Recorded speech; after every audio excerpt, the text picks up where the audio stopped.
പൂർണ്ണമായും ആളുകളെ മാറ്റിയ ശേഷം ഈ മാത്രമല്ല ബസ്സുകളടക്കം വാഹനങ്ങൾ അതോടൊപ്പം തന്നെ ആളുകൾ കാത്തു നിൽക്കുന്നു. നമുക്കിപ്പോൾ ദൃശ്യങ്ങളിൽ കാണാമല്ലോ രഞ്ജിത്ത്, നിരവധി ആളുകൾ മറുഭാഗത്ത് ബസ് കാത്തു നിൽക്കുന്നവരോ അല്ലെങ്കിൽ അവിടെ കൂടി നിൽക്കുന്നതോ ആയി നിരവധി നൂറുകണക്കിന് ആളുകളെ നമുക്ക് ഒരു ഭാഗത്ത് കാണാം. ഈ ബസ് മറിഞ്ഞു കിടക്കുന്നതിന്റെ ഇരുവശത്തു കൂടിയും ഗതാഗതവും ഇപ്പോൾ സാധാരണഗതിയിൽ നടക്കുകയല്ലേ?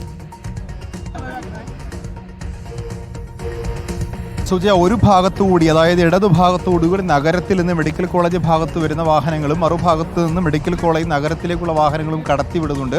പക്ഷേ ഈ പാലത്തിന് മുകളിലൂടെയുള്ള ഗതാഗതം പൂർണ്ണമായും തടസ്സപ്പെട്ടതുകൊണ്ട് തന്നെ ഈ അരയിടത്തുപാലം ഭാഗത്ത് നല്ല ഗതാഗത കുരുക്ക് ഇപ്പോൾ അനുഭവപ്പെടുന്നുണ്ട്. പ്രത്യേകിച്ച് വൈകിട്ട് സ്കൂൾ വിട്ട സമയമാണ്.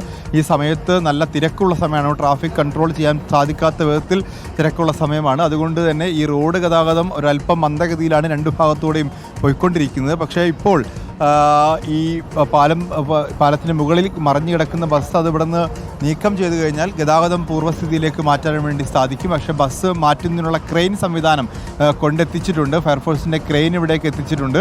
പക്ഷേ ഇപ്പോൾ പെട്ടെന്ന് തന്നെ ഇത് മാറ്റാൻ സാധിക്കാത്ത, ഞാൻ നേരത്തെ സൂചിപ്പിച്ചതാണ്, ഈ ബസ്സിൻ്റെ ടാങ്കർ, അത് ഡീസൽ ടാങ്കറിൽ ഒരു ലീക്ക് കാണുന്നുണ്ട്. അപ്പോൾ അതിൽ ഇപ്പോൾ നല്ല വെയിലുള്ള ചൂടുള്ള സമയമാണ്. ഏതെങ്കിലും തരത്തിലുള്ള സ്പാർക്ക് ഉണ്ടായാൽ ഒരു അപകടം സംഭവിക്കാൻ സാധ്യതയുണ്ട്. ഫയർഫോഴ്സ് ഈ അവരുടെ വെള്ളം ഉൾപ്പെടെ സജ്ജീകരിച്ച് വെക്കുകയും ചെയ്തിട്ടുണ്ട്. ടാങ്കിൻ്റെ ലീക്ക് പരിഹരിക്കാനുള്ള ശ്രമമാണ് ഒരു ഭാഗത്ത് നടക്കുന്നത്. അതിനുശേഷം ഈ ബസ് ഇവിടെ നിന്ന് മാറ്റാൻ വേണ്ടി സാധിക്കും. ബസ് പൂർണ്ണമായിട്ടും തകർന്ന് ഇതിൻ്റെ ഫ്രണ്ട് ഭാഗം നമുക്ക് ഇതിൻ്റെ ദൃശ്യങ്ങളിൽ ഇതിൻ്റെ ഫ്രണ്ട് ഭാഗങ്ങൾ കൂടിയുണ്ട്. ആ ഫ്രണ്ട് ഭാഗം മുഴുവനായും തകർന്നിട്ടുണ്ട്. അതുപോലെ പിറകു ഭാഗത്തെ ഗ്ലാസ് പൂർണ്ണമായി പൊട്ടിയിട്ടുണ്ട്. ഈ വശത്തിരുന്ന ആളുകൾക്കാണ്, അതായത് ഇടതുഭാഗത്തിരുന്ന ആളുകൾക്കാണ് കൂടുതലും പരിക്കേറ്റിട്ടുള്ളത് എന്നാണ് മനസ്സിലാക്കാൻ സാധിക്കുന്നത്. കാരണം ഈ ഇടതുഭാഗത്തേക്കാണ് ബസ് മറിഞ്ഞിട്ടുള്ളത്. അതുപോലെ തന്നെ ഈ ബസ് തട്ടിയ ഒരു ബൈക്ക് യാത്രക്കാരനുണ്ടായിരുന്നു. ആ ബൈക്ക് യാത്രക്കാരനും ഗുരുതരമായി തന്നെ പരിക്കേറ്റിട്ടുണ്ട്. ബസ് അവിടെ നിന്ന് മാറ്റുന്നതിനായിട്ടുള്ള നീക്കങ്ങൾ അതെങ്ങനെയായിരിക്കും? ഇന്ധന ടാങ്കറിലെ ചോർച്ചയടക്കം പ്രശ്നമാകുമോ എന്നുള്ള ഒരു ആശങ്ക അവിടെയുണ്ട്. നിയന്ത്രണം വിട്ട് മറിഞ്ഞു കിടക്കുകയാണ് ബസ്. സിനോജ് തോമസ് നമുക്കൊപ്പം ബേബി മെമ്മോറിയൽ ആശുപത്രിയിൽ നിന്ന് ചേരുന്നു തത്സമയം. സിനോജ് തോമസ്, 30 പേരാണ് ബസ്സിൽ ഉണ്ടായിരുന്നത്. എത്ര പേർക്ക് ഗുരുതരമായി പരിക്കേറ്റിട്ടുണ്ട്? എല്ലാവരെയും ഇപ്പോൾ ചികിത്സയ്ക്ക് വിധേയരാക്കുകയല്ലേ? സുജയ പാർവതി, അപകടം നടന്നത് കോഴിക്കോട് ബേബി മെമ്മോറിയൽ ആശുപത്രിക്ക് തൊട്ടടുത്ത് തന്നെയാണ്. അതുകൊണ്ട് തന്നെ പരിക്കുപറ്റിയവരെ വേഗത്തിൽ തന്നെ ആശുപത്രിയിലേക്ക് മാറ്റാൻ സാധിച്ചിട്ടുണ്ട്. ബേബി മെമ്മോറിയൽ ആശുപത്രിയിലെ തത്സമയ ദൃശ്യങ്ങളാണ് കാണുന്നത്. ഇവിടേക്കാണ് കൂടുതൽ യാത്രക്കാരെയും എത്തിച്ചിരിക്കുന്നത്. 20ഓളം യാത്രക്കാരെ, സ്കൂൾ കുട്ടികൾ ഉൾപ്പെടെയുള്ള യാത്രക്കാരെയാണ് ഇവിടേക്ക് കൊണ്ടുവന്നത്.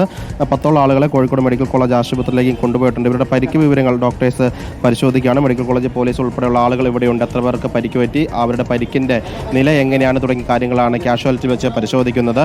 നമുക്ക് ആ സമയത്ത് ഇവിടെ ഉണ്ടായിരുന്ന ആളുകളോട് ചോദിക്കാം. ചേട്ടാ, സമയത്ത് ഇവിടെ ഉണ്ടായിരുന്നല്ലോ, എങ്ങനെയാണ് വന്നവരുടെ ഒക്കെ അവസ്ഥ എങ്ങനെയാണ്? ഞാൻ ആളുകളെ ഇങ്ങോട്ട് കൊണ്ടുവരുന്ന സമയത്താണ് വന്നത്. ഒരു 10-15 ആളുകളെ ഇവിടേക്ക് കൊണ്ടുവന്ന് വന്നിട്ടുണ്ട്. വലിയ പരിക്ക് വലിയ ഗുരുതരമായിട്ടൊന്നും കാണുന്നില്ല. പിന്നെ ഓരോ ആളുകളുടെ പരിക്ക് വലിയ ഗുരുതരമായിട്ട് ഇവർ ശ്രദ്ധിക്കുന്നത് കണ്ട്, ബാക്കിയുള്ളവരൊക്കെ ഒരു ബ്ലഡ് അങ്ങനെ കോട്ട് ചെയ്യുന്ന അങ്ങനത്തെ ഒരു സംഭവം ഉണ്ടായിട്ടില്ല. ഒക്കെ മേലിൽ ചതഞ്ഞ് എന്നുള്ള നിൽക്കുന്നതല്ലാതെ എന്തായാലും കണ്ട രീതിയിൽ വലിയ പരിക്കുകളും വലിയ ഇതെല്ലാം. പിന്നെ 10 ആളുകളെ മെഡിക്കൽ കോളേജിലേക്ക് കൊണ്ടുപോയെന്നുള്ള വിവരം ഇപ്പോൾ കിട്ടിയിട്ടുണ്ട്. അപ്പോൾ അതുകൊണ്ട് അവർക്ക് കൂടുതൽ പരിക്കുണ്ടോയെന്ന് അറിയില്ല. സ്കൂൾ കുട്ടികൾ ഉണ്ടായിരുന്നു? കുറച്ച് കുട്ടികളുണ്ട്. ആദ്യം കൊണ്ടുവന്ന കുറച്ച് കുട്ടികളാണ്. ഇത് ബസ് ഇവിടെ അടുത്ത് തന്നെയാണല്ലോ മറിഞ്ഞത്. സിൽക്ക് മന്ദിറിൻ്റെ ആ ഭാഗത്താണ് മറിഞ്ഞതെന്ന് കേട്ടെ.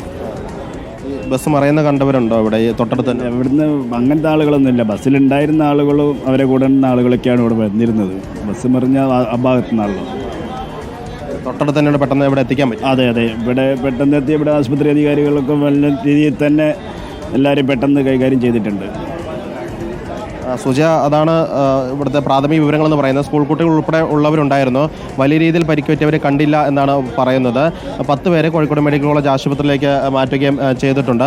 ഈ ആശുപത്രിയുടെ തൊട്ടടുത്ത് തന്നെയാണ് ബസ് മറിഞ്ഞത്. അതുകൊണ്ട് തന്നെ രക്ഷാപ്രവർത്തനം വേഗത്തിൽ പൂർത്തീകരിക്കാൻ വേണ്ടി സാധിച്ചിരുന്നു.